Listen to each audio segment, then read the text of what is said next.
Teaching के तरीकों से हमको क्यों पढ़ाते हैं, इट्स सो बोरिंग। अब वेदांतु देगा प्रॉब्लम से छुटकारा। हाय किड्स, समझ हेलो टीचर। आएगा तो मजा आएगा, मजा आएगा तो समझ आएगा। बेस्ट टीचर्स पढ़ाए तो सिंपल लगे एवरीथिंग। लीडरबोर्ड्स एंड क्विज़ेस से Amazing. learning हो जाए happening। समझ आएगा तो मजा आएगा, मजा आएगा तो Vedantu, learn live online to attend. What's that? Hey guys, what's up? How are you guys? क्या हाल चाल, कैसे हैं आप सब लोग? How are you? So आ गए आप सब लोग, चलें शुरू करें। क्या करना है आज हम लोगों को? हाँ बच्चा लोग,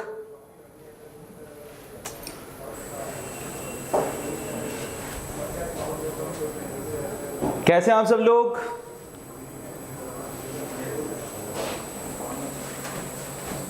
आज इलेक्ट्रॉनिक इफेक्ट करेंगे। यस गाइस, ऋतिक बहुत अच्छे। आज हम लोग इलेक्ट्रॉनिक इफेक्ट करेंगे। शिप्रा कह रही है स्टडी करेंगे, बहुत अच्छी बात है। मतलब आपको पता है कि हम लोग स्टडी करने वाले हैं और इलेक्ट्रॉनिक इफेक्ट करने वाले हैं। That's really good. Vidhi Yadav, I am really very fine, thank you so much for asking. चलो लेक्चर नंबर 12 स्टार्ट कर रहे हैं केमिस्ट्री का, GOC general organic chemistry, electronic effect. और आज हम लोग पहला इफेक्ट करेंगे जिसको बोलते हैं इंडक्टिव इफेक्ट। उसमें से क्वेश्चन आते हैं, ठीक है? So let's do it then.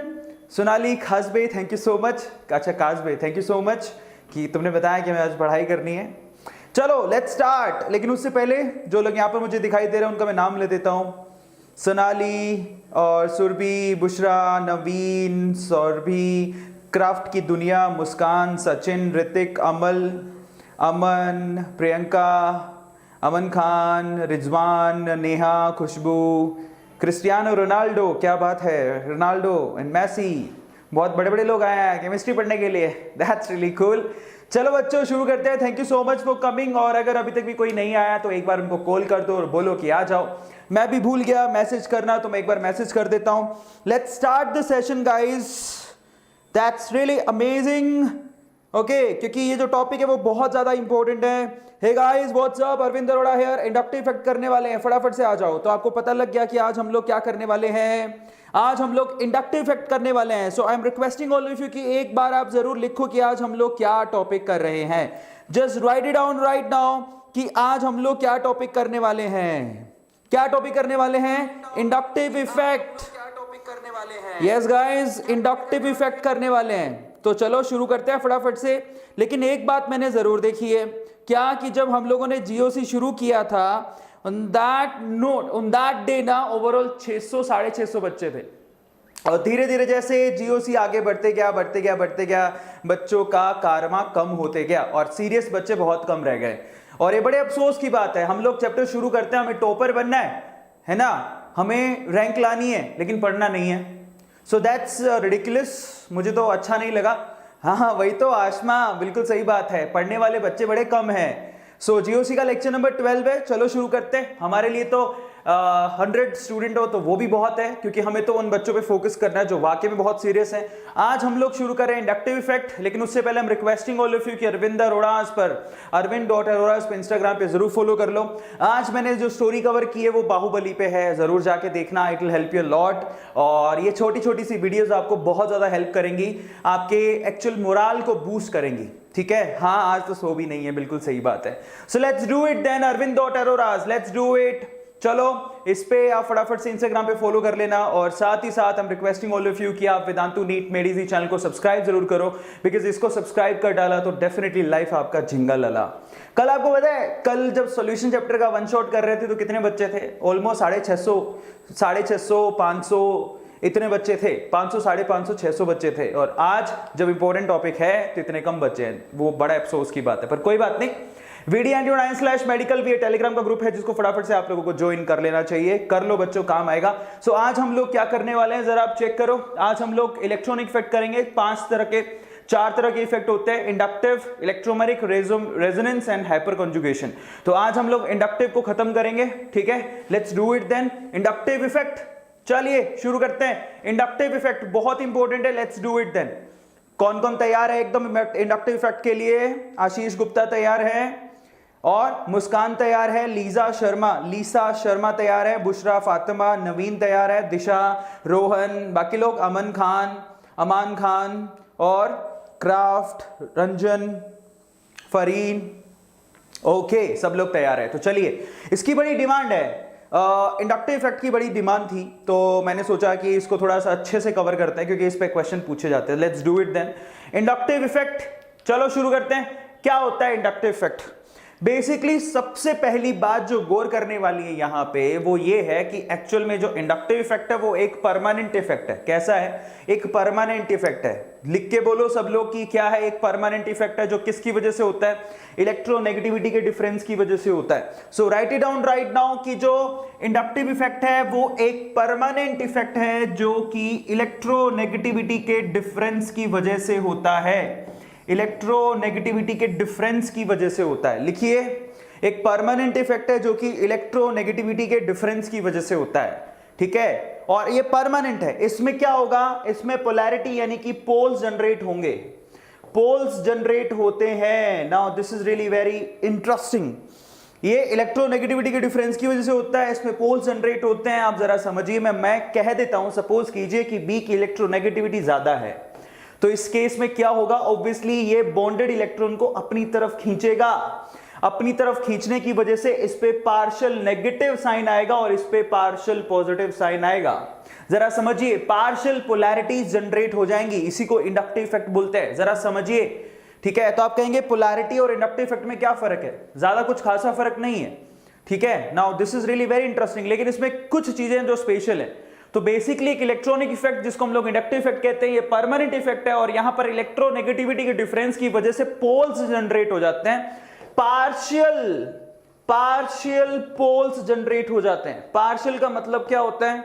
Complete transfer नहीं हुआ है, पूरी तरह से दिए नहीं गए इलेक्ट्रॉन, सिर्फ शिफ्ट हुए हैं थोड़ा सा, तो इसलिए इस पे पार्शियल साइन आया है। तो यहां पर बी के ऊपर पार्शियल नेगेटिव साइन आ जाता है। अब इसमें और क्या है? इतनी सी बात थी, बस इतना ही इंडक्टिव इफेक्ट। नहीं, इतना नहीं है, तो फिर क्या है इंडक्टिव इफेक्ट में? ऐसा क्या है? तो जरा उसको जान लेते हैं। Let's do it then. तो चलिए शुरू करते हैं। पहली बात तो हमको सबको समझ में आ गई कि यहां पर पार्शियल पोल्स जनरेट होते हैं। तो फाइनली इसको डिफाइन कैसे करोगे? लिख लो, permanent polarization of sigma or covalent bond towards more electronegative atom develop partial but opposite charges due to the difference in the electronegativity of bonded atom is known as inductive effect। ये definition बनता है इसका। आप सबसे पहले इस definition को अपनी कॉपी के अंदर लिख लो या फिर इसको स्क्रीनशॉट ले लो। यहां पर क्या लिखा गया है? एक परमानेंट पोलराइजेशन हो जाती है एटम्स के बीच में। किस वजह से? इलेक्ट्रोनेगेटिविटी के डिफरेंस की वजह से। इलेक्ट्रोनेगेटिविटी के डिफरेंस की वजह से पोल जनरेट हो जाते हैं, अपोजिट पोल जनरेट हो जाते हैं, जो कि बेसिकली पार्शियल होते हैं। उसी को हम लोग क्या बोलते हैं? Inductive effect. अब जरा देखो, यहां पर दो पिक्चर्स दिखाई गई हैं, आप जरा गौर से देखना, अपनी सुंदर सुंदर आंखों से देखो पहले वाले डायग्राम को। डायग्राम नंबर 1 को देखो आप। ठीक है, डायग्राम नंबर 1 में क्या है कि आपको जो इलेक्ट्रॉन्स का झुंड आपको सब जगह दिखाई दे रहा है, बराबर। इलेक्ट्रॉन्स का झुंड पहले वाले डायग्राम में सब जगह दिखाई दे रहा है। इसका मतलब ना तो ए की इलेक्ट्रोनेगेटिविटी ज्यादा है ना बी की इलेक्ट्रोनेगेटिविटी ज्यादा है। इलेक्ट्रॉन का झुंड है ना सब जगह से एकदम बराबर फैला हुआ है।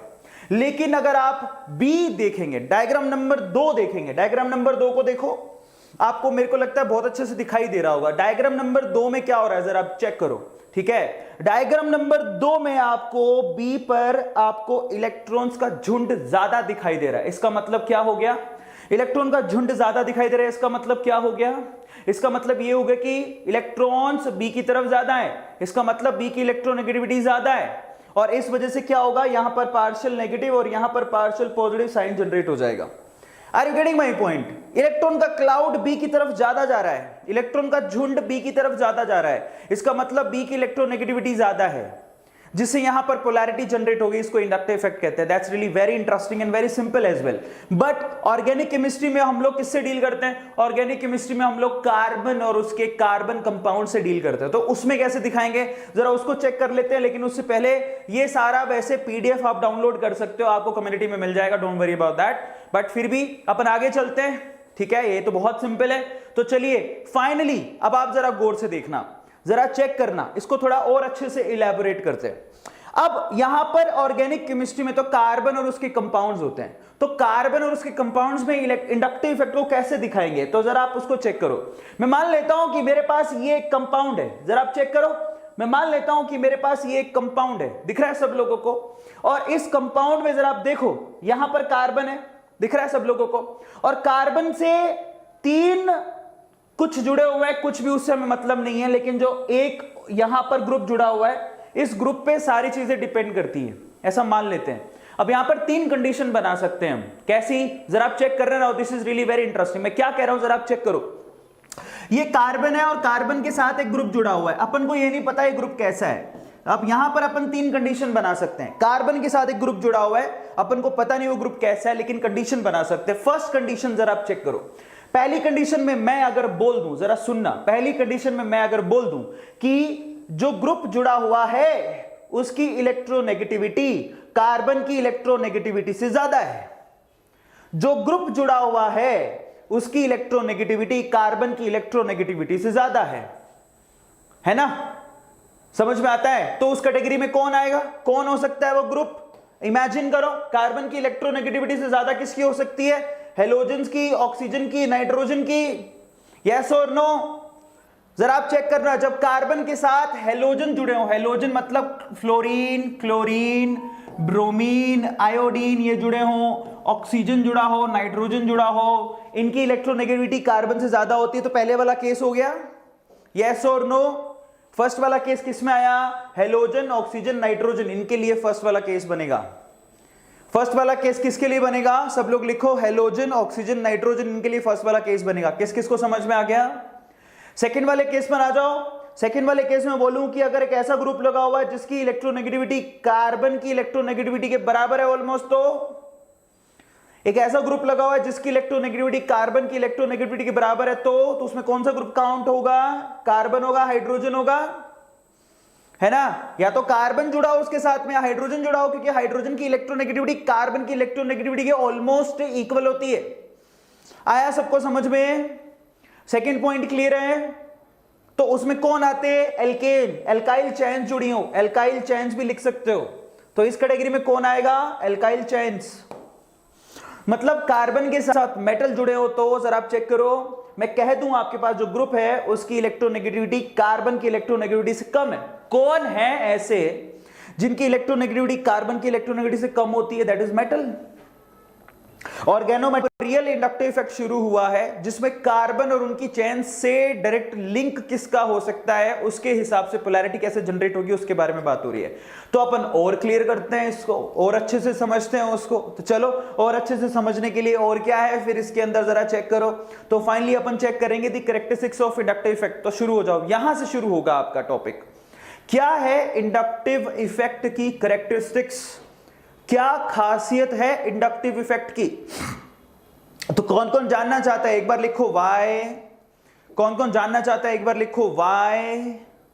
कौन कौन जानना चाहता है, आशीष गुप्ता जानना चाहता है, लिखो वाई। रोहन जानना चाहता है, नैन्सी जानना चाहती है, और तान्या जानना चाहती है, और नेहा जानना चाहती है, तन्नू जानना चाहता है। वेरी गुड, बहुत सारे बच्चे हैं, अभी तो ज्यादा हो गए, आई थिंक बढ़ गए हैं। वेरी गुड, तो पढ़ने वाले हैं बच्चे, थोड़ा लेट आए हैं आज लेकिन आए हैं। वेरी गुड, यानी आई थिंक अपन फिर से अपने डेटा पर पहुंच गए हैं। दैट्स रियली ऑसम बच्चों, क्या बात है, लाइन लग गई है। तो आज इंडक्टिव इफेक्ट के लिए काफी बच्चे हैं, दैट्स रियली कूल, बहुत अच्छे।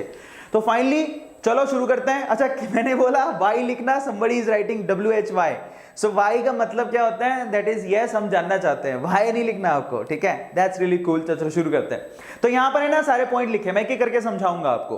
तो लिखो the characteristics of inductive effect. Inductive effect की कैरेक्टरिस्टिक्स को पढ़ते हैं। चलिए पहला पॉइंट, पहला पॉइंट, फर्स्ट पॉइंट, ये क्या है, ये परमानेंट इफेक्ट है। क्या है बच्चों, परमानेंट इफेक्ट है। पहला पॉइंट देखो जरा, ये क्या है, ये परमानेंट इफेक्ट है। परमानेंट मतलब भैया इलेक्ट्रोनेगेटिविटी में डिफरेंस होगा तो पक्का पोलैरिटी जनरेट होगी, और पोलैरिटी कांस्टेंट रहेगी, जो जनरेटेड ही रहेगी, वो हट नहीं सकती। इसलिए इसको क्या बोलते हैं, परमानेंट इफेक्ट बोलते हैं। पहली चीज सबको समझ में आ गई। और बहुत इंटरेस्टिंग है, इस पे क्वेश्चन कराऊंगा जो नीट के एग्जाम में पूछे गए हैं, तो ध्यान से देखना उसको। पहला पॉइंट सबको समझ में आ गया। दूसरे पॉइंट पर आ जाओ, it takes place between the atom, ठीक है, atoms bonded by the covalent bond. ये किसमें होता है इंडक्टिव इफेक्ट, ये उसी में होता है जिसमें क्या हो हमारे पास, कोवेलेंट बॉन्ड हो, दो एटम के बीच में कोवेलेंट बॉन्ड होना चाहिए, उसके अंदर होगा। जब दो एटम के बीच में कोवेलेंट बॉन्ड होगा तो डेफिनेटली वहां पर इंडक्टिव इफेक्ट होगा। जब दो एटम के बीच में कोवेलेंट बॉन्ड होगा तो डेफिनेटली वहां पर इंडक्टिव इफेक्ट होगा। सबको समझ में आया? तो दूसरा पॉइंट भी बहुत सिंपल है, ये कहां पर पाया जाता है? जहां पर कोवेलेंट बॉन्ड हो। अब तीसरे पॉइंट पर आते हैं, it is just shifting of electron. यहां पर सिर्फ और सिर्फ शिफ्टिंग होती है इलेक्ट्रॉन की, पूरी तरह से इलेक्ट्रॉन ट्रांसफर नहीं होते। शिफ्टिंग का मतलब थोड़ा सा खिसक जाएंगे, आप समझ रहे हो? प्यार है बस किसी एटम के लिए तो खिसक गए थोड़ा सा। अब जरा समझो, यहां पर ये ए एटम है, ये बी एटम है, इन दोनों ने अपना एक एक इलेक्ट्रॉन यहां पर लगाया, लेकिन हुआ कुछ यूं कि बी का अट्रैक्शन ज्यादा इलेक्ट्रॉन के लिए, तो ये दोनों इलेक्ट्रॉन शाणे हैं और खिसक जाएंगे किसकी तरफ? बी की तरफ, उधर खिसक जाएंगे। तो बेसिकली यहां पर सिर्फ थोड़ा सा शिफ्टिंग हुआ है, कंप्लीट ट्रांसफर नहीं हुआ है, इस चीज को समझिए। तो finally there is a shifting of sigma electrons only. अब तीसरे के बाद चौथे पॉइंट पर चलते हैं। It is observe due to difference between the, क्यों होता है? उसका रीजन तो अभी थोड़ी देर पहले ही पढ़े थे। क्यों होता है? क्योंकि यहां पर एटम्स के बीच में इलेक्ट्रोनेगेटिविटी का डिफरेंस है। इलेक्ट्रोनेगेटिविटी का मतलब किसी की कम है किसी की ज्यादा है, तो जिसकी ज्यादा है वो खींच लेता है। आजा कैसे? जिसकी ज्यादा वो क्या करता है? आजा आजा आजा आजा आजा, याद है? तो क्या करता है? धीरे धीरे इलेक्ट्रॉन को खींचता है, कम बेबी कम। आ रहा है समझ में? इलेक्ट्रॉन्स को ऐसे खींच लेता है, कम बेबी कम, क्योंकि उसको इलेक्ट्रॉन से प्यार ज्यादा है। Are you getting my point? तो उसको खींचता है। अरे इज दिस क्लियर? सो यहां पर इलेक्ट्रोनेगेटिविटी के डिफरेंस की वजह से होता है। और finally it takes place even in the absence of attacking reagent, क्योंकि ये परमानेंट इफेक्ट है। कोई आए अटैक करने, कोई नहीं आए अटैक करने, ये होगा ही होगा। ये लास्ट पॉइंट पे लिखा है, चाहे कोई रिएजेंट अटैक करने आए, चाहे कोई रिएजेंट अटैक करने नहीं आए, ये जरूर होगा। आया समझ में? चाहे कोई आए चाहे कोई ना आए, ये जरूर होगा। तो ओवरऑल ये कैरेक्टरिस्टिक्स हैं। इसके अलावा कुछ एक और है, जरा बाकियों को भी चेक कर लेते हैं। तो बाकी कैरेक्टरिस्टिक्स क्या है जरा आप चेक करो।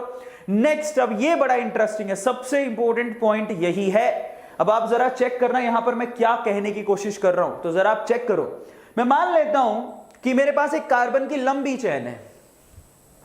मैंने मान लिया कि मेरे पास एक कार्बन की लंबी चेन है, जैसे कि यहां पर आपको दिखाई दे रही है। ये कार्बन 1, ये कार्बन 2, ये कार्बन 3, ये कार्बन 4, ये कार्बन 5 है लंबा।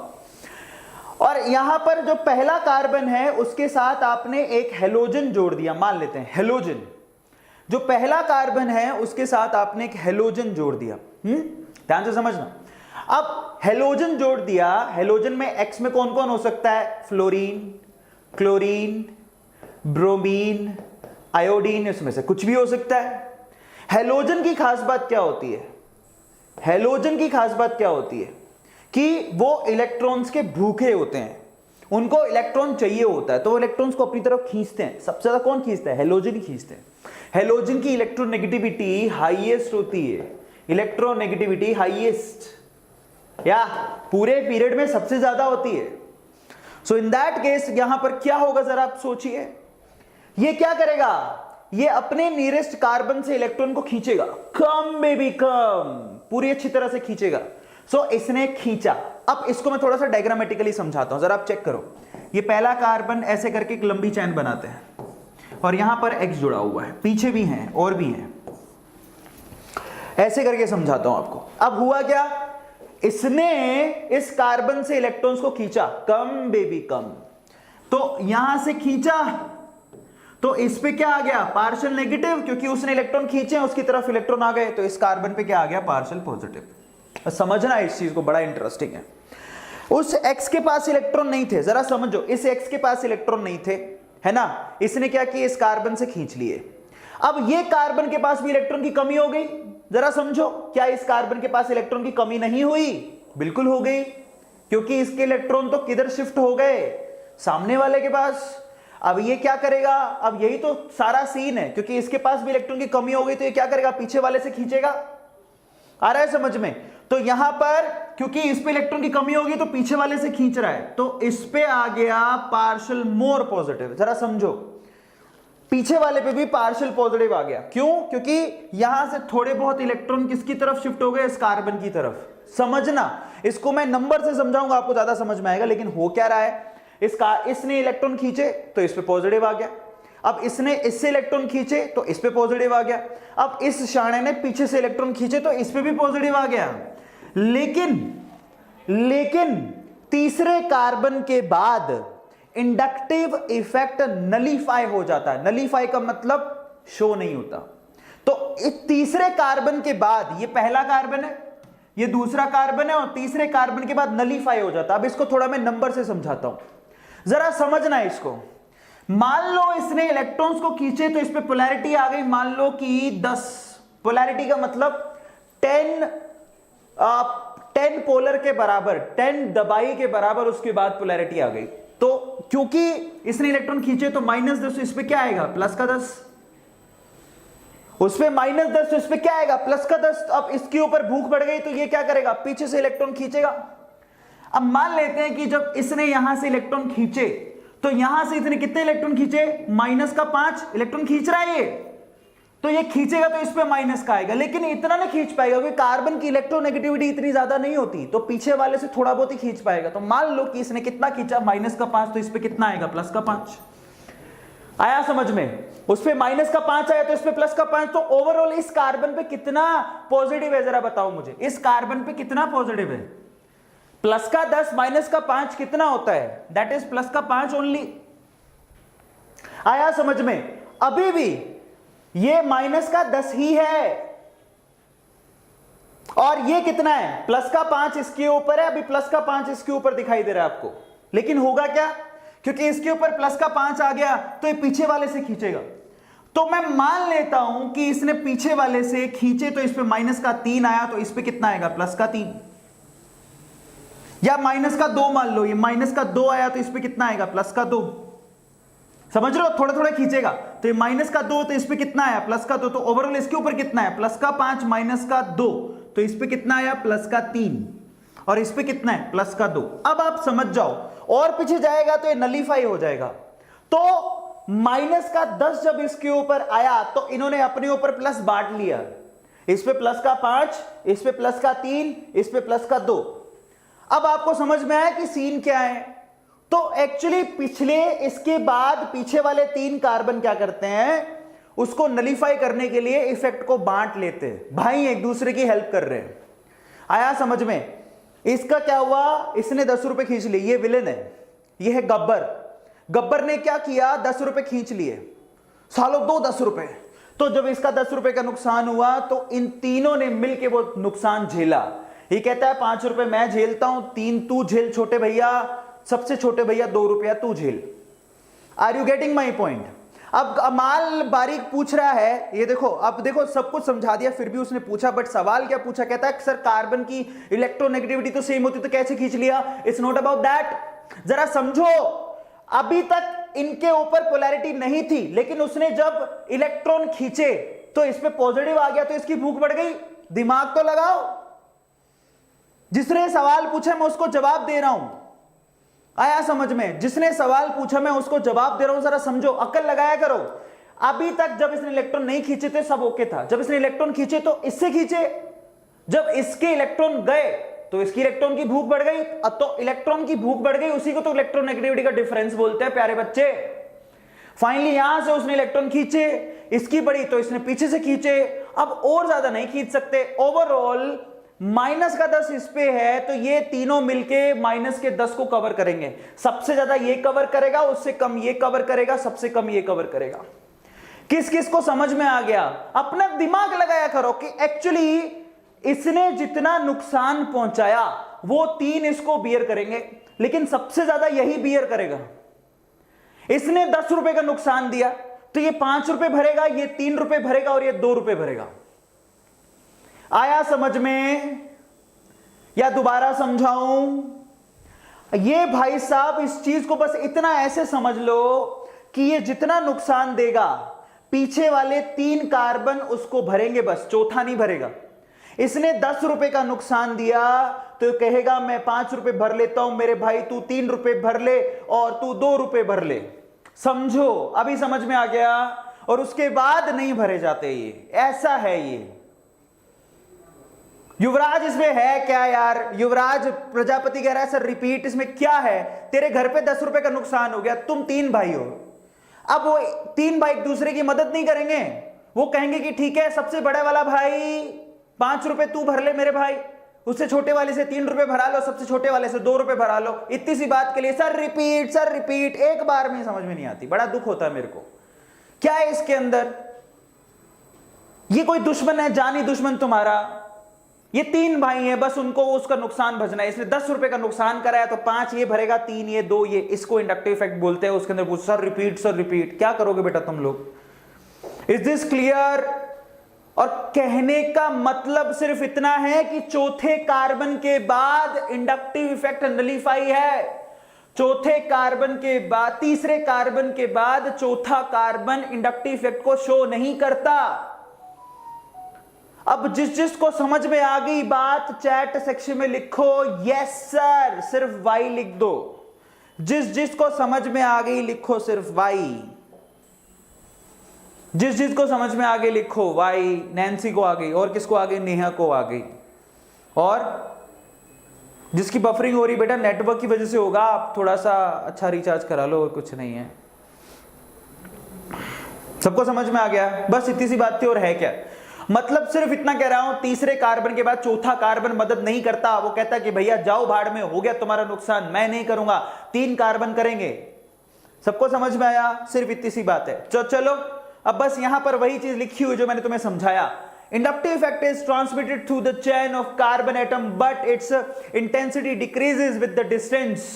ज्यादा दूर तक जाएगा तो इसकी इंटेंसिटी घटती जाएगी, और चौथे कार्बन के बाद ये हेल्प नहीं मिलेगी, आपको इंडक्टिव इफेक्ट देखने को नहीं मिलेगा।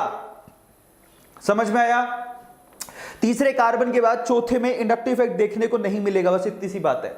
अब देखो टाइप्स ऑफ इंडक्टिव इफेक्ट की तरफ चलते हैं। इंडक्टिव इफेक्ट कितने तरह के होते हैं? तो 2 तरह के होते हैं। टाइप्स ऑफ इंडक्टिव इफेक्ट, अब यहां से आपकी रियल दौड़ शुरू होती है। इंडक्टिव इफेक्ट 2 तरह के होते हैं। कौन कौन से? प्लस आई माइनस आई। क्या मतलब है इसका? जरा अपन चेक कर लेते हैं। इंडक्टिव इफेक्ट 2 तरह के होते हैं, एक प्लस आई और एक माइनस आई। अच्छा हमारा नेट डाउन है। अच्छा तो इंडक्टिव इफेक्ट 2 तरह के होते हैं, एक प्लस आई और एक माइनस आई। ठीक है, लेट्स डू इट देन। तो इंडक्टिव इफेक्ट 2 तरह के होते हैं। टाइप्स ऑफ इंडक्टिव इफेक्ट जरा आप चेक करो। सबसे पहले क्या है? प्लस आई। सबसे पहले क्या है? प्लस आई। प्लस आई का मतलब समझो। प्लस आई का मतलब क्या है जरा आप समझना।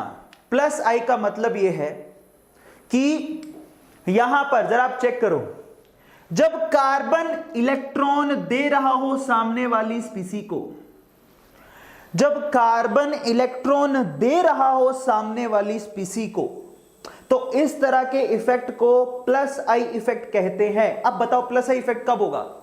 जब यहां पर क्या जुड़ा हो? इलेक्ट्रॉन विड्रॉइंग ग्रुप जुड़ा हो, या फिर यहां पर क्या जुड़ा हो? इलेक्ट्रॉन डोनेटिंग ग्रुप जुड़ा हो। यस और नो? आपकी कार्बन चेन कैसी होनी चाहिए? Electron donating. और सामने वाला कैसा होना चाहिए? Electron withdrawing. ये खींच रहा है, कार्बन दे रहा है, कार्बन बेचारा कहता है ले लो, सामने वाला ले रहा है। इस तरह के इफेक्ट को क्या बोलते हैं? प्लस आई इफेक्ट कहते हैं। अब जिसको इतनी सी बात समझ में आ गई चैट सेक्शन में लिखो वाई, जिसको नहीं आई वो बताओ मेरे को, लाल चड्डी में मेरी तरफ से ऑर्डर कर देता हूं। प्लस आई इफेक्ट क्या होता है? जिसमें कार्बन देता है और सामने वाला लेता है। कार्बन चेन देगा और सामने वाला लेगा। तो मैंने जो आपको पहले एग्जांपल दिखाया, कौन सा? पीछे वाला एग्जांपल देखो। ये जो मैं एग्जांपल आपको दिखा रहा था, ये क्या है? ये प्लस आई इफेक्ट है। क्या है ये? प्लस आई। क्यों? क्योंकि इसमें कार्बन इलेक्ट्रॉन दे रहा है और ये शाणा ले रहा है। आ रहा है समझ में? कार्बन इलेक्ट्रॉन दे रहा है और ये शाणा ले रहा है, इसलिए इसको क्या बोलेंगे? प्लस आई। अब यहां पर कौन कौन सी चेन्स होती हैं, जरा ऑर्डर समझ लेते हैं, उस चीज को समझो। तो यहां पर जो एनसर्किल किए, यहां पर कार्बन चेन कौन कौन सी हो सकती हैं जो इलेक्ट्रॉन देती हैं, उनका ऑर्डर है, जरा आप उसको चेक कर लो। तो देखो tertiary butyl, this is called tertiary butyl. Yes, 3 degree अगर ग्रुप जुड़ा हो तो सबसे ज्यादा आसानी से यही इलेक्ट्रॉन देता है। किसकी जगह पे बात कर रहा हूं? ये जो सर्किल किया है ना, यहां पर कौन कौन सी चेन है जो आसानी से इलेक्ट्रॉन देती है, उसके बारे में बात हो रही है। आया समझ में? ये जो सैफ्रॉन कलर का सर्किल किया है, तो चलो जरा समझो। सबसे आसानी से कौन देगा 3 डिग्री, फिर कौन देगा 2 डिग्री, फिर कौन देगा 1 डिग्री, फिर कौन देगा मिथाइल, फिर कौन देगा, ये कौन है, हाइड्रोजन का आइसोटोप, क्या नाम है इसका, टी से किसको लिखते हैं, किसको पता है? ये टी से किसको लिखते हैं? हाइड्रोजन का कौन सा होता है? ट्रिटियम। कोई नहीं बता रहा, सब मरे पड़े। टी मने ट्रिटियम, बहुत बढ़िया, रोहन ने बताया, राघव ने बताया, लीजा ने बताया। डी मने क्या होता है? ड्यूटीरियम, और हाइड्रोजन लास्ट में। तो कौन सा ग्रुप आसानी से देता है? 3 डिग्री वाला सबसे आसानी से इलेक्ट्रॉन देगा, फिर 2 डिग्री, फिर 1 डिग्री, फिर मिथाइल, फिर ट्रिटियम, फिर ड्यूटीरियम, फिर हाइड्रोजन। इतनी सी बात है। आया समझ में? तो ये हो गया, लिख लो 3 डिग्री कार्बन चैन, 2 डिग्री कार्बन चैन, 1 डिग्री कार्बन चैन, ये हमारे पास मिथाइल। तो ये ऑर्डर आपको पता होना चाहिए, बहुत आसान है। ये ट्रिटियम, ये ड्यूटीरियम, और ये है हाइड्रोजन। तो ये हो गया आपके पास इसका ऑर्डर कि वहां पर कौन सी चैन लगी हो जो आसानी से हाइड्रोजन को वो क्या करेगी, सामने वाले को इलेक्ट्रॉन देगी। ले लो भैया ले लो, हमें तो कोई प्रॉब्लम नहीं है, ले लो, तो ये दे देंगे बेचारे। आया समझ में? उसके बाद आगे चलते हैं। नेक्स्ट है हमारे पास टाइप्स ऑफ इंडक्टिव इफेक्ट में अगला है हमारे पास माइनस आई इफेक्ट। माइनस आई में क्या होगा? फिर कार्बन चैन खींचेगा, आजा आजा आजा आजा, अरे समझ रहे, सामने वाला खींचेगा। आ रहा है समझ में? Now that's really very important. मतलब एक ऐसा ग्रुप लगा होगा जो सामने वाले से इलेक्ट्रॉन खींच रहा होगा, बजाय देने के वो खींचेंगे। आया समझ में? तो माइनस आई इफेक्ट में जरा आप चेक करो, यहां पर एन एटम और a group of atom which withdraws the electron from the sigma bond this is called electron withdrawing group। और यहां पर क्या होगा, इलेक्ट्रॉन्स को बेसिकली यहां पर क्या होगा, कार्बन बेसिकली क्या करेगा, इलेक्ट्रॉन्स को खींचेगा। उल्टा होगा, वहां पर कार्बन इलेक्ट्रॉन दे रहा था, यहां पर कार्बन इलेक्ट्रॉन को खींचेगा। आ रहा है समझ में? तो उसके लिए यहां पर कैसा होना चाहिए? माइनस आई इफेक्ट कब आएगा जरा बताओ मुझे, जब कार्बन के साथ क्या लगाओ, यहां पर क्या लगा होना चाहिए कि जिससे कार्बन इलेक्ट्रॉन खींचने लग जाए? इसको छोड़ दो, ये नहीं है, इसको छोड़ दो। तो यहां पर क्या होना चाहिए कार्बन के साथ कि कार्बन इलेक्ट्रॉन खींचने लग जाए? बताओ मुझे, जिससे माइनस आई इफेक्ट बन जाए। बताओ कार्बन के साथ मैं क्या लगाऊं कि कार्बन इलेक्ट्रॉन खींचने लग जाए? कार्बन के साथ में क्या लगाऊं कि कार्बन इलेक्ट्रॉन खींचने लग जाए? कार्बन कहे दे दो मेरे को, तभी तो आएगा माइनस आई। भैया यहां पर आप, कई बच्चे तो सीधी सीधी भाषा समझते नहीं भैया, मैं दोबारा समझाता हूं जरा आप समझना। मैं जो बोल रहा हूं उसको छोड़ दो, यहां पर मत देखना, मैं दोबारा इसको ब्लैंक ले लेता हूं और फिर से समझाता हूं। माइनस आई इफेक्ट क्या होता है जरा समझो। मैं यहां पर फिर से समझा रहा हूं, कई बच्चों ने आंसर भी दे दिया है, बट मैं समझो। सबसे पहले तो प्लस आई को समझो। प्लस आई क्या होता है? जिसमें कार्बन खुद सामने वाले को देता है इलेक्ट्रॉन। जब ये दे तो प्लस आई, मतलब डायरेक्शन कैसी होनी चाहिए, कार्बन से सामने वाले की तरफ जा रहा है, तो प्लस आई। माइनस आई कब होगा? माइनस आई कब होगा? जब कार्बन खुद इलेक्ट्रॉन्स को खींचे इस तरह से, तो माइनस आई होगा। इतनी सी बात है। इसके लिए भी सर बता, रिपीट सर, ऐसे अनिल कपूर के जैसे ता दिन दिन ऐसे नहीं, अनिल कपूर ऐसे करता है तो मैं ऐसे बोलता हूं रिपीट सर, डांस करना चालू कर देते हो। तो इतनी सी बात है, कुछ नहीं है। प्लस आई का मतलब कार्बन इलेक्ट्रॉन देगा, माइनस आई का मतलब कार्बन इलेक्ट्रॉन को खींचेगा। क्या इतनी सी बात समझ में नहीं आती हमें? बोलो। तो इस केस में क्या लगाओगे आप? देखो यहां पर बेसिकली क्या होना चाहिए, इलेक्ट्रॉन विड्रॉइंग ग्रुप लगा होना चाहिए जो इलेक्ट्रॉन को खींचे। यहां पर कौन होना चाहिए? इलेक्ट्रॉन डोनेटिंग ग्रुप होना चाहिए जो इलेक्ट्रॉन को दे। अब इस केस में यहां कौन होना चाहिए? इलेक्ट्रॉन डोनेटिंग ग्रुप होना चाहिए जो इलेक्ट्रॉन को यहां दे। क्या लगाओगे बेसिकली यहां पर? May be hydrogen, may be metal, और ऑब्वियसली उसको लगाओगे जिसकी इलेक्ट्रोनेगेटिविटी कम होती है कार्बन से। बात खत्म। आया समझ में? इसका जस्ट उल्टा लेना था माइनस आई के अंदर। आया समझ में? क्लियर है सब लोगों को? तो मैं सिर्फ इतनी सी बात बोल रहा हूं, प्लस आई के अंदर यहां पर इलेक्ट्रॉन डोनेटिंग ग्रुप, यहां पर इलेक्ट्रॉन विड्रॉइंग ग्रुप। माइनस आई के अंदर यहां पर इलेक्ट्रॉन विड्रॉइंग ग्रुप, ये कहलाएगा electron withdrawing group. This is electron withdrawing group. तो ये कौन होगा फिर? Electron donating group. ये कौन होगा? इलेक्ट्रॉन डोनेटिंग ग्रुप कौन है? हाइड्रोजन या फिर मेटल, जो काफी बच्चों ने लिख ही दिया है। सबको समझ में आ गया? और जिस चीज को समझ में आ गया कि प्लस आई और माइनस आई क्या होता है वो लिख दो वाई, चैट सेक्शन में लिख दो वाई। जिस चीज को समझ में आ गया चैट सेक्शन में लिखो वाई। किस किस को समझ में आ गया वो लिखो चैट सेक्शन में वाई। आ गया? बहुत बढ़िया, बहुत बढ़िया। तो यहां ये खत्म हो गया। तो अब मैं आप लोगों को जरा एक लिस्ट दिखाता हूं जिसमें आपको इलेक्ट्रॉन विड्रॉइंग ग्रुप देखने को मिलेंगे।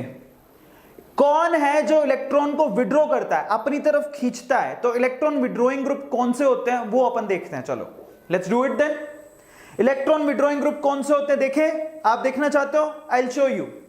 तो चलो मैं आपको इलेक्ट्रॉन विड्रॉइंग ग्रुप दिखाता हूं। ये है इलेक्ट्रॉन विड्रॉइंग, जो इलेक्ट्रॉन को खींचते हैं अपनी तरफ। ये लिस्ट आपको पता होनी चाहिए। जरा समझना, इलेक्ट्रॉन को कौन खींचता है सबसे ज्यादा? नाइट्रो। उसके बाद किसका नंबर आता है? साइनाइड। उसके बाद किसका नंबर आता है? फ्लोरीन। उसके बाद किसका आता है? COOH। फिर किसका आता है? कार्बोनिल। फिर किसका आता है? क्लोरीन। फिर किसका आता है? Chlorine and then bromine. फिर किसका आता है? आयोडीन। फिर किसका आता है? OH। फिर OR। फिर C6H5। फिर ट्रिपल बॉन्ड, फिर डबल बॉन्ड। ये उल्टा हो गया, यहां पर double bond and then triple bond आएगा। डबल बॉन्ड एंड देन यहां पर ट्रिपल बॉन्ड। नहीं, सही लगा हुआ है, सॉरी, सही लगा हुआ है, I am so sorry. Triple bond and then double bond आएगा। ट्रिपल बॉन्ड की sp हाइब्रिडाइजेशन होती है, इसकी इलेक्ट्रोनेगेटिविटी ज्यादा होती है। Triple bond and then double bond then hydrogen. ये लिस्ट है जो आपको ध्यान रखनी है। दोबारा बताता हूं, ये ऐसे ग्रुप हैं जो कि इलेक्ट्रॉन्स को अपनी तरफ खींचते हैं। तो समझो, यहां पर अगर कोई कार्बन चैन लगी हुई है, चल क्यों नहीं रहा, ये कोई कार्बन चैन है, तो इससे आप यहां पर एक ग्रुप लगाओ, इलेक्ट्रॉन विड्रॉइंग ग्रुप लगाया, जो क्या करेगी? इलेक्ट्रॉन्स को अपनी तरफ खींचेगी। इलेक्ट्रॉन विड्रॉइंग ग्रुप जो इलेक्ट्रॉन्स को अपनी तरफ खींचेगी। आया समझ में? कौन कौन सी इलेक्ट्रॉन विड्रॉइंग ग्रुप? एक है NO2, ये बहुत जबरदस्त खींचती है। फिर उसके बाद साइनाइड, फिर उसके बाद फ्लोरीन, फिर उसके बाद COOH, फिर उसके बाद CO, फिर क्लोरीन, फिर ब्रोमीन, फिर आयोडीन, फिर OH, फिर OR, फिर C6H5 जिसको बेंजीन फिनाइल ग्रुप बोलते हैं, फिर उसके बाद ट्रिपल बॉन्ड, फिर उसके बाद डबल बॉन्ड, फिर उसके बाद हाइड्रोजन। ये लिस्ट है। किस किस ने ये लिस्ट याद कर ली? ऐसे हाथ ऊपर करो कि हमें पता लग गया इलेक्ट्रॉन विड्रॉइंग ग्रुप कौन से होते हैं। एक बार बताओ मुझे, किस किस को पता लग गया इलेक्ट्रॉन विड्रॉइंग ग्रुप कौन कौन से होते हैं? सही, हमें याद हो गया। कम ऑन गाइस, किस किस को ये ग्रुप याद हो गए? याद हो गए? गौतम ने अपने पापा का नाम लिखा, ताली बजाओ गौतम के लिए। गौतम नाम का लड़का है, उसने अपने पापा का नाम लिखा है, ताली बजाओ उस बच्चे के लिए। क्या बात है, अपने पापा को इसी नाम से बुलाता है, ताली बजाओ। Very good Gautam. चलो हो गया ये। गौतम का खुद का नाम भी उसके अंदर जुड़ा हुआ है। वो होता है ना कि बेटे का नाम पापा के नाम के साथ होता है, तो पापा का नाम उसने पूरा लिखा है, उसके बीच का नाम उसका खुद का था। चलो बहुत अच्छी बात है। क्लियर है सब लोगों को? तो ये सारे ग्रुप हैं जो कि इलेक्ट्रॉन विड्रॉइंग ग्रुप होते हैं, जो खींचते हैं। समझ में आ गया सबको? याद हो गया सब लोगों को? That's really cool. तो अब अपन आगे चलते हैं। फाइनली ये हो गए इलेक्ट्रॉन विड्रॉइंग, इलेक्ट्रॉन रिलीजिंग। अब अपन चलते हैं एप्लीकेशंस ऑफ इंडक्टिव इफेक्ट। ये बहुत इंटरेस्टिंग है। इंडक्टिव इफेक्ट की एप्लीकेशंस क्या होती हैं, कहां काम आता है? तो बेसिकली ये acidic strength of carboxylic acid, कोई भी कार्बोक्सिलिक एसिड की एसिडिक स्ट्रेंथ को फाइंड आउट करने में काम आता है। अब यहां से इंडक्टिव इफेक्ट की एप्लीकेशन पार्ट शुरू हो रही है। मैंने आपको क्लैरिफाई कर दिया कि इंडक्टिव इफेक्ट क्या होता है, मैंने आपको यह बता दिया कितने तरह के होते हैं। अब अपन चेक करेंगे एप्लीकेशंस क्या हैं। Let's do it then. शुरू करें। कौन कौन चाहता है कि एप्लीकेशन पता लगे? सर हमें बताइए, कौन कौन चाहता है एप्लीकेशन पता लगे? इंडक्टिव इफेक्ट की एप्लीकेशन कौन कौन जानना चाहता है? वाई लिखो। इंडक्टिव इफेक्ट की एप्लीकेशन कौन कौन जानना चाहता है? वाई लिखो। अब यहां से इसका शुरू होता है काम। इंडक्टिव इफेक्ट की एप्लीकेशन कौन कौन जानना चाहता है? वाई लिखो। बहुत बढ़िया, बहुत बढ़िया। ठीक है, चलो तो शुरू करते हैं। इंडक्टिव इफेक्ट की एप्लीकेशंस। सबसे पहले ऊपर देखो, अपन क्या कर रहे हैं? Applications of inductive effect. जरा समझना इसको, बहुत ही ज्यादा इंपॉर्टेंट है। किसकी एप्लीकेशन जानना चाहते हो बताओ मुझे? एसिड की। तो पहले आप समझो कि एसिड होता कौन है, जरा समझना। आप यहां पर किसकी एप्लीकेशन जानना चाहते हो? कार्बोक्सिलिक एसिड की। किसकी जानना, ध्यान से समझना। अब यहां से सवाल बहुत ज्यादा पूछे जाते हैं। किसकी एप्लीकेशन जानना चाहते हो? कार्बोक्सिलिक एसिड की। कौन होता है कार्बोक्सिलिक एसिड? जरा आप चेक करना कौन है यहां पर कार्बोक्सिलिक एसिड, जिसके पास बेसिकली क्या हो, ये वाला ग्रुप हो COOH, जिसके पास बेसिकली COOH टाइप का ग्रुप हो। यस और नो? यस, इसको कार्बोक्सिलिक एसिड कहेंगे। अब ये एसिड कब होगा जरा समझो, जब ये आसानी से हाइड्रोजन दे दे। ये एसिड कब होगा? एसिड कौन होता है? एसिड वो होता है जो H+ आयन दे। समझो, एसिड वो होता है जो H+ आयन दे। अब यहां से H+ आयन निकलेगा कैसे? समझो, यहां से H+ आयन निकलेगा जब ये बॉन्ड के दोनों इलेक्ट्रॉन कौन खींच ले? ऑक्सीजन। जब बॉन्ड के दोनों इलेक्ट्रॉन ऑक्सीजन खींच लेगा, हाइड्रोजन निकल जाएगा। यस, लेकिन समस्या देखो, जब इसने बॉन्ड के दोनों इलेक्ट्रॉन खींचे तो ये किस में कन्वर्ट हो गया? जरा आप चेक करना। ये कन्वर्ट हो गया O पे आ गया माइनस। बॉन्ड के दोनों इलेक्ट्रॉन खींचे तो O पे क्या आ गया? माइनस, और H पे क्या आ गया? प्लस। यस और नो? जिसको ये कहानी समझ में आई लिखो यस। अगर बॉन्ड के दोनों इलेक्ट्रॉन खींचे तो ऑक्सीजन पे क्या आ जाएगा? माइनस, और हाइड्रोजन पे क्या आ जाएगा? प्लस। सही है। अब देखो यहां समस्या क्या हो गई? समस्या ये हो गई कि ये माइनस क्या करेगा? इस प्लस को अपनी तरफ अट्रैक्ट करेगा। अरे जब माइनस जनरेट हो गया, सारे दोनों इलेक्ट्रॉन खिसक के आ गए, दिमाग लगाओ कि क्या ये ऑक्सीजन उस हाइड्रोजन को खींचेगा? नहीं, आजा मेरे पे माइनस है, अब खींचेगा, उसको जाने नहीं देगा, आजा मेरे पास। आ रहा है समझ में? ये ऑक्सीजन उस हाइड्रोजन को जाने नहीं देगा। इलेक्ट्रॉन खींच लिए, उसके बाद जाने नहीं दे रहा उसको। अब अगर आप चाहते हो कि हाइड्रोजन वहां से चला जाए, अब अगर आप चाहते हो कि हाइड्रोजन वहां से चला जाए तो क्या करना पड़ेगा?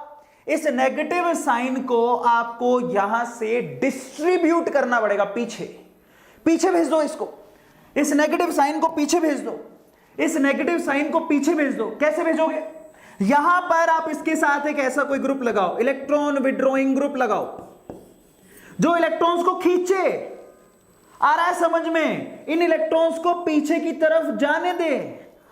आ रहा है समझ में? अब जरा समझो, यहां पर जो मैं बोलने की कोशिश कर रहा हूं, मैं बोलने की कोशिश ये कर रहा हूं, जब भी किसी एसिड के पीछे, जब भी किसी कार्बोक्सिलिक एसिड के पीछे कोई इलेक्ट्रॉन विड्रॉइंग ग्रुप लगा हो जो इलेक्ट्रॉन को खींचता हो, तो वो एसिड की एसिडिक नेचर को बढ़ाता है। एसिडिक नेचर को बढ़ाता है।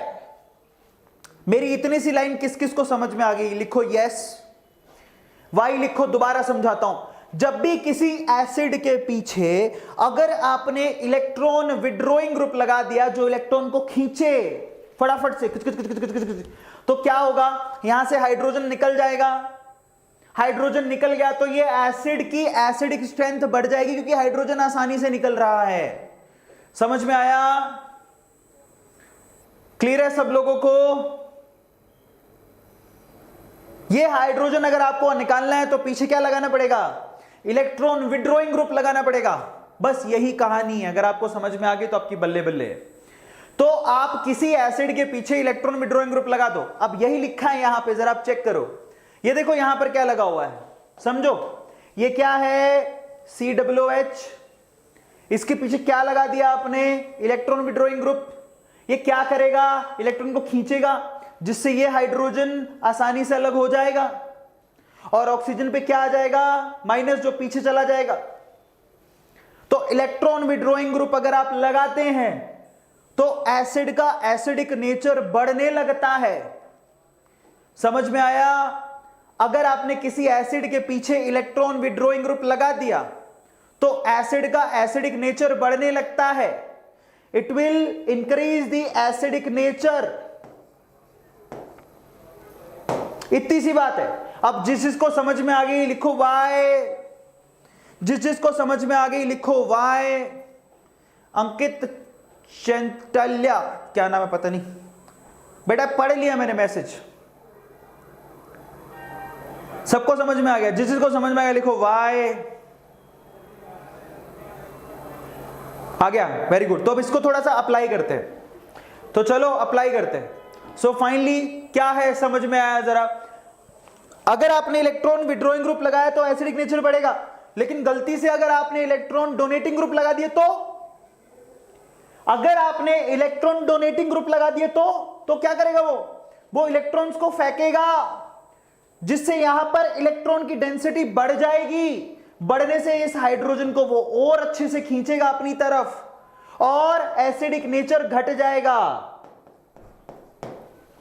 तो मैं क्या कहने की कोशिश कर रहा हूं? मैं सिर्फ इतनी कह रहा हूं बात कि अगर आपने इलेक्ट्रॉन विड्रॉइंग ग्रुप लगाया होता तो एसिडिक नेचर बढ़ जाता। इसका उल्टा कर लो, अगर आपने इलेक्ट्रॉन डोनेटिंग ग्रुप लगाया तो एसिडिक नेचर घट जाएगा। बस इतनी सी बात बोल रहा हूं। जिसको इतनी सी बात समझ में आ गई लिखो Y। जिसको इतनी सी बात समझ में आ गई लिखो Y, चैट सेक्शन में लिखो Y, सिर्फ Y लिखो। तो सिंपल है, electron withdrawing group acidic nature बढ़ाता है, electron donating group acidic nature घटाता है। जिसको समझ में आ गई लिखो Y। जिसको समझ में आ गई लिखो Y। आ गया? बस इतनी सी बात है। दिमाग लगाओ, बहुत आसान है यार, कुछ नहीं है। अपना दिमाग अगर अच्छे से खोल लोगे तो ये चीजें बड़ी आसान हो जाएंगी, कुछ नहीं है इसमें। तो चलो अब यहां पर अपने ना अपना अलग अलग एप्लीकेशन लेते हैं जिससे आपको समझ में आएगा, ठीक है? So case number 1। अब यहां से जो केस करा रहा हूं उसी पर क्वेश्चन आते हैं, तो उसमें मैं आपको क्वेश्चन भी करा रहा हूं, तो डोंट वरी। पहला केस लेते हैं, एप्लीकेशन पार्ट को पढ़ते हैं। Now the first case is the presence of electron withdrawing group having same nature, same number of, ठीक है? अगर आपने उस मॉलिक्यूल में सेम नेचर के सेम नंबर के इलेक्ट्रॉन विड्रॉइंग ग्रुप लगाए लेकिन पोजीशन डिफरेंट है, तो क्या फर्क पड़ेगा जरा अपन चेक करते हैं एग्जांपल से। जरा समझो, I am giving you the example. यहां पर मैंने केस फर्स्ट का एग्जांपल लिया। यहां पर मैंने 4 मॉलिक्यूल लिए हैं। This is molecule number 1, this is molecule number 2, this is molecule number 3 and this is molecule number 4 मान लेते हैं। पहले वाले में आपने फ्लोरीन कौन है? ये है इलेक्ट्रॉन विड्रॉइंग ग्रुप। कहां लगाया आपने? ये COOH के जस्ट पास वाले कार्बन पे लगाया आपने। फिर आपने फ्लोरीन कहां लगाया? बीटा पोजीशन पे। पहले अल्फा पे लगाया, फिर बीटा पे लगाया, फिर कहां लगाया? फिर आपने गामा पोजीशन पे लगाया, फिर लगाया ही नहीं। 4 आपके पास दिए हुए हैं एग्जाम्पल। पहले आपने अल्फा पोजीशन पे लगाया, फिर बीटा पे लगाया, फिर गामा पे लगाया, फिर लगाया ही नहीं। सवाल पूछा है आपसे कि बताओ एसिडिक स्ट्रेंथ का ऑर्डर क्या होगा? किसकी सबसे ज्यादा, किसकी सबसे कम? बताओ यहां पर एसिडिक स्ट्रेंथ का ऑर्डर क्या होगा? किसकी सबसे ज्यादा, किसकी सबसे कम? बताओ बताओ। जहां पर फ्लोरीन सबसे पास लगा हुआ उसकी सबसे ज्यादा होगी, तो 1 की सबसे ज्यादा होगी, फिर मतलब अल्फा वाली सबसे ज्यादा, फिर 2 की बीटा वाली, फिर 3 की गामा वाली, फिर 4 की जिसमें है ही नहीं। मतलब जैसे जैसे इलेक्ट्रॉन विड्रॉइंग ग्रुप की डिस्टेंस बढ़ता जाएगा उसका इफेक्ट नलीफाई या कम होता जाएगा। ये पहला सवाल है। केस 1 किस किस को समझ में आ गया? जैसे जैसे फ्लोरीन का डिस्टेंस इस हाइड्रोजन से, फ्लोरीन का डिस्टेंस बढ़ते जा रहा है, उसकी एसिडिक नेचर बेसिकली और घटते जा रही है सबसे ज्यादा। ये किसका ऑर्डर है? ये एसिडिक नेचर का ऑर्डर है, एसिडिक नेचर का ऑर्डर है। जिसको समझ में आ गया लिखो Y। जिसको समझ में आ गया लिखो Y। आ गया? बहुत इंपॉर्टेंट है, ध्यान से देख लो। जिसको समझ में नहीं आया वो लाल चटी ऑर्डर कर दो अमेज़न से। शक्तिमान बन के उड़ना, 2 दिन है तुम्हारे पास। आ गया समझ में? Case number 1। तो केस नंबर 1 ये डिस्टेंस बढ़ते जाएगा तो एसिडिक नेचर घटते जाएगा, ठीक है? तो पहला केस हो गया। अब चलते केस नंबर 2 पे। केस नंबर 2 क्या है? जरा पढ़ो यहां पर क्या लिखा है। Stronger electron withdrawing group better, क्या लिखा है? Stronger the electron withdrawing group better is the stabilization of conjugate base, hence the greater is the acidic strength. ये भाषा है, इससे कोई फर्क नहीं पड़ता। सिर्फ इतना लिखा हुआ है कि आप क्या करो बेसिकली, पोजीशन को क्या करते जाओ, दूर करते जाओगे तो एसिडिक नेचर घटते जाएगा। अब सेकंड केस में लिखा हुआ है the presence of electron withdrawing group the same in number, ठीक है, identical position but different in nature. इसको एग्जांपल से समझते हैं केस नंबर 2 को। यहां पर फिर से मैं क्या कह रहा हूं, 4 एग्जांपल ले रहा हूं। This is example number 1, this is example number 2, this is example number 3, this is example number 4। पहले केस में क्या लगाया मैंने, फ्लोरीन। दूसरे केस में देखो और सेम पोजीशन पे लगा हुआ, बट एक में फ्लोरीन लगा हुआ है अल्फा पोजीशन पे, क्लोरीन लगा हुआ है यहां पर अल्फा पोजीशन पे, ब्रोमीन लगा हुआ है अल्फा पोजीशन पे, और यहां पर तो कुछ लगा ही नहीं हुआ। तो अब अगर आपसे पूछे एसिडिक नेचर बताओ किसकी सबसे ज्यादा होगी, उसकी सबसे ज्यादा होगी जिसकी इलेक्ट्रोनेगेटिविटी सबसे ज्यादा होगी। कौन है, फ्लोरीन। क्लियर हो गया। तो सबसे ज्यादा एसिडिक नेचर 1 की, फिर किसकी होगी 2 की, फिर किसकी होगी 3 की, फिर किसकी होगी 4 की। क्यों, क्योंकि यहां पर लगा है फ्लोरीन, यहां पर लगा है क्लोरीन, यहां पर लगा है ब्रोमीन, यहां पर आपने कुछ लगाया ही नहीं। तो केस नंबर 2 किस किस को समझ में आ गया, लिखो यस, लिखो वाई। केस नंबर 2 किस किस को समझ में आ गया, लिखो वाई। केस नंबर 2 किस किस को समझ में आ गया, लिखो वाई। आ गया, ब्रिलियंट, बहुत अच्छे।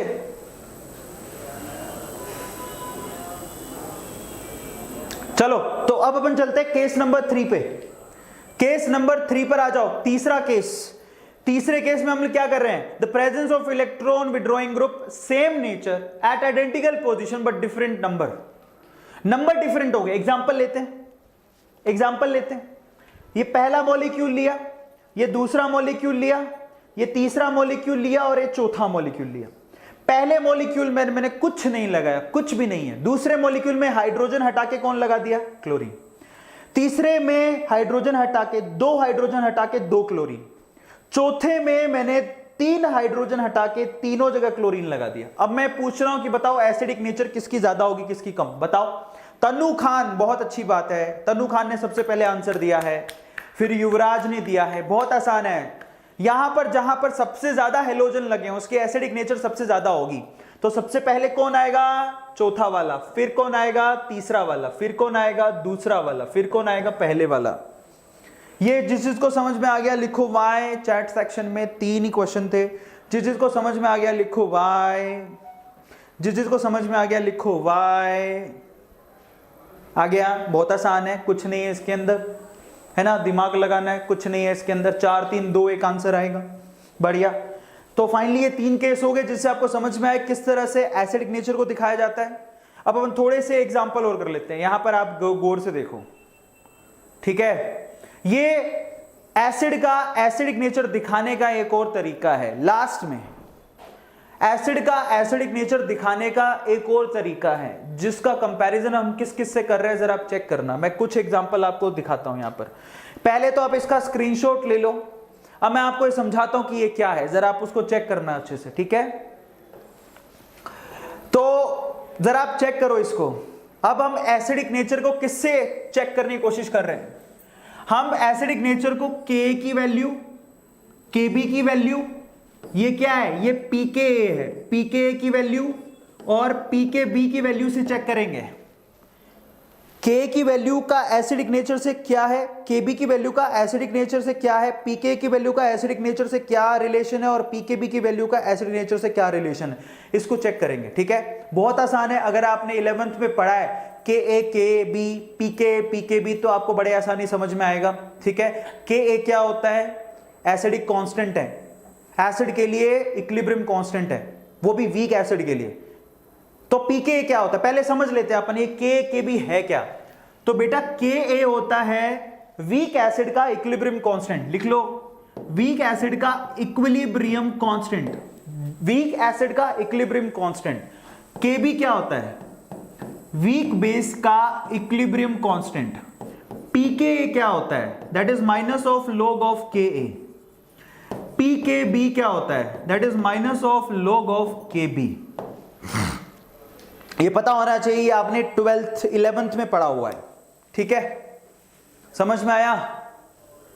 सर नीट वाले भी कराइए। तो ये किसका चल रहा है सारे, मुझे तो ऐसे बच्चे झंडू बाम लगते हैं। ये प्रांशु बुरा लगे तो बुरा लगे बेटा, तुझे क्या लगता है ये किसके किसके सवाल हैं, क्या लगता है ये नीट में कोई मंगल ग्रह से सवाल आते हैं क्या? मुझे तो कई बार बच्चों की समझ में नहीं आती। चैट में लिखते टाइम तुम सोच तो लिया करो हम बोल क्या रहे हैं, वहां पर तुम्हें क्या लगता है कोई मंगल ग्रह के एलियन आएंगे सवाल लिखने के लिए? लिख रहा है यहां पर सर नीट वाले भी कराइए, तो ये किसके सवाल हैं भैया? झंडू बाम की तरह बातें मत किया करो, जाके चेक करो कि नीट के अंदर सवाल कैसे आते हैं। अजीब सी कहानी है। यहां पर के बी पीके भी समझ में आ गया क्या होता है? अब ये आता नहीं होगा उसको नीट चाहिए, पहले ये तो पढ़ ले। आ गया सबको समझ में? और ये नीट के अंदर भी आते हैं और ये बहुत प्रीशियस क्वेश्चंस हैं।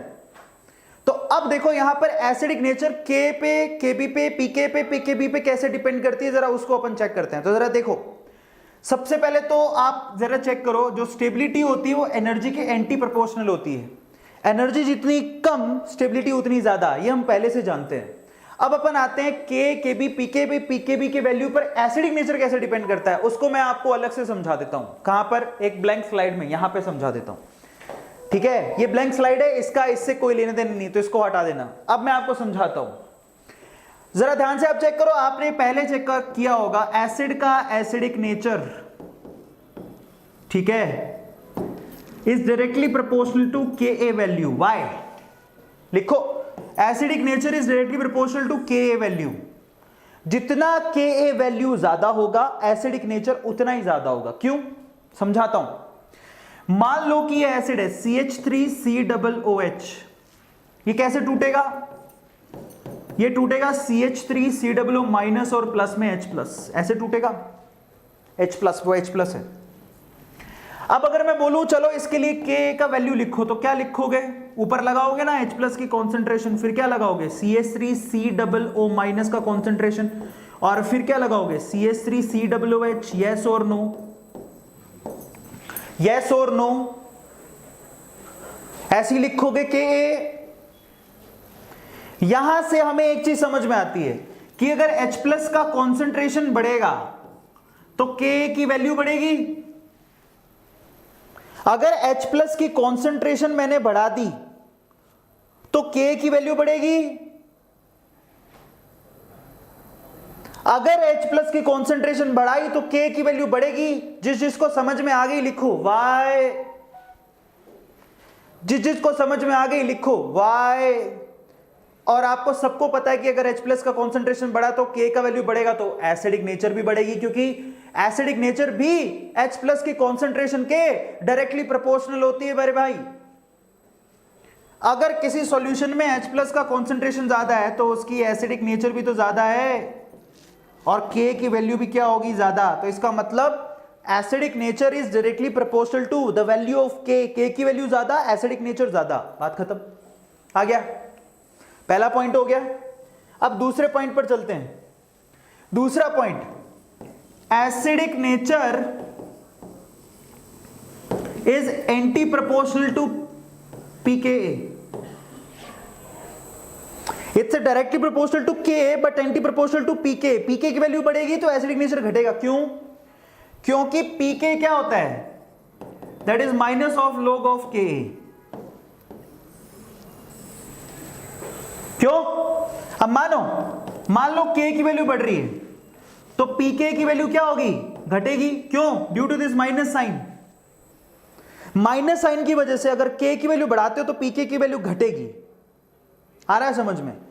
तो अब आप खुद से सोचो, अगर आपने K की वैल्यू बढ़ाया और हमें पता है कि K is directly proportional to acidic nature, तो एसिडिक नेचर बढ़ रहा है तभी तो K की वैल्यू बढ़ रही है, तो pK की वैल्यू घट रही है। तो आप बताओ कि एसिडिक नेचर और pK में क्या रिलेशन हो गया? That is anti proportional. तो अगर pK की वैल्यू घटी तो एसिडिक नेचर बढ़ेगा, pK की वैल्यू बढ़ी तो एसिडिक नेचर घटेगा। एक दूसरे के उल्टे हो गए। जिसको समझ में आ गया लिखो Y। जिसको समझ में आ गया लिखो Y। बोलो। कोई नहीं बोल रहा। सब जब थोड़ी हार्ड चीज आती है तो फटने लगती है, फिर हमें कहते हैं हमें टॉपर बनना है। जिसको समझ में आ गया लिखो Y। समझ में आया? कुछ नहीं है इसके अंदर, बच्चों के जैसा खेल है। आ गया? ब्रिलियंट। ठीक है, तो अभी ये समझ में आ गया कि k के डायरेक्टली प्रोपोर्शनल है और pk के एंटी प्रोपोर्शनल है। अब आ जाओ अपन आगे चलते हैं। Now what about kb? अगर kb की वैल्यू ज्यादा है इसका मतलब बेसिक नेचर ज्यादा है। यस, बेसिक नेचर ज्यादा है। अगर kb की वैल्यू ज्यादा है इसका मतलब बेसिक नेचर ज्यादा है, इसका मतलब एसिडिक नेचर कम है।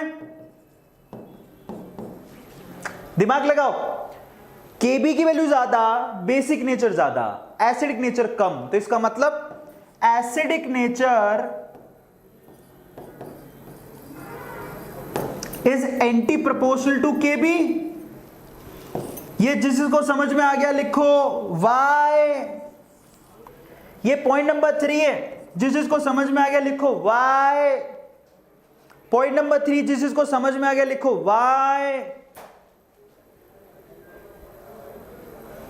दोबारा समझाता हूं, kb की वैल्यू ज्यादा है इसका मतलब बेसिक नेचर ज्यादा है, इसका मतलब एसिडिक नेचर कम है, इसका मतलब acidic nature is anti proportional to kb। आ गया यार, इसमें क्या रिपीट है, 2 बार तो बता दिया। kb कैसे लिखते हैं? kb एक्चुअली लिखा जाता है बेस के लिए। दिमाग लगाओ, बेस जब टूटे, तोड़ो इसको, ये B plus and OH minus में टूटेगा, तो kb कैसे लिखोगे? OH minus B plus upon BOH, ऐसी लिखोगे। दिमाग लगाओ, दिमाग खुद से लिख के देखा करो। कईयों को खिचड़ी एकदम पकी पकाई चाहिए, अपना दिमाग तो लगाना ही नहीं है। अपने तो अपन भैया सब सर बताएंगे, अपन को कोई लेने देने नहीं, ऐसा मत करो। दिमाग लगाओ अपना। BOH को तोड़ोगे B प्लस OH माइनस, इसका मतलब kb की वैल्यू कैसे लिखी जाएगी? OH minus B plus and BOH। अब यहां से साफ पता है कि अगर आप OH माइनस का कॉन्सेंट्रेशन बढ़ाओगे तो kb की कॉन्सेंट्रेशन बढ़ेगी, जिससे आपको साफ पता है कि OH माइनस की कॉन्सेंट्रेशन बढ़ती है तो बेसिक नेचर बढ़ता है। इसका मतलब जो बेसिक नेचर होता है वो डायरेक्टली प्रोपोर्शनल होता है kb के। तो बेसिक नेचर kb के डायरेक्टली प्रोपोर्शनल हो गया, तो फिर एसिडिक नेचर kb के एंटी प्रोपोर्शनल हो गया। इतनी सी बात है। तो acidic nature is anti proportional to kb। kb की वैल्यू बढ़ेगी, एसिडिक नेचर घटेगा। kb का मतलब यही होता है, बेसिक नेचर के लिए लिखा गया तो एसिडिक नेचर घटेगा। इतनी सी बात है। अब इसका जस्ट उल्टा लिखोगे pkb के लिए, तो acidic nature is directly proportional to pkb। ये चौथा पॉइंट हो गया। ये जिसको समझ में आ गए 4 पॉइंट लिखो y। चारों पॉइंट लगता है जिसको समझ में आ गए लिखो y। जिसको चारों पॉइंट समझ में आ गए लिखो y। दोबारा लिख देता हूं इस तरफ। ये 4 पॉइंट जिसको समझ में आ गए। 4 पॉइंट कौन से हैं? पहला point, acidic nature is directly proportional to Ka। दूसरा point, acidic nature is anti proportional to pKa। ये तो K में हो गया। तीसरा point, acidic nature is anti proportional to Kb। चौथा point, acidic nature is anti directly proportional to pKb। ये 4 point जिसको समझ में आ गए, ये तरीका है एसिडिक नेचर देखने का। जिसको समझ में आ गए लिखो y। यस सर, समझ में आ गए। ये 4 पॉइंट जिसको समझ में आ गए लिखो y। ये 4 पॉइंट जिसको समझ में आ गए लिखो y। लिखो।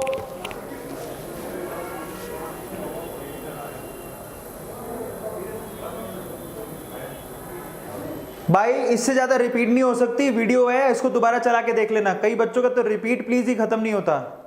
राम भरोसे हो तुम लोग। बाकी जिसको समझ में आ गया लिखो y। एक ही कॉन्सेप्ट को 4 बार रिपीट करवा के क्या फायदा है? फिर ये वीडियो है, वीडियो को दोबारा चला के देख लो।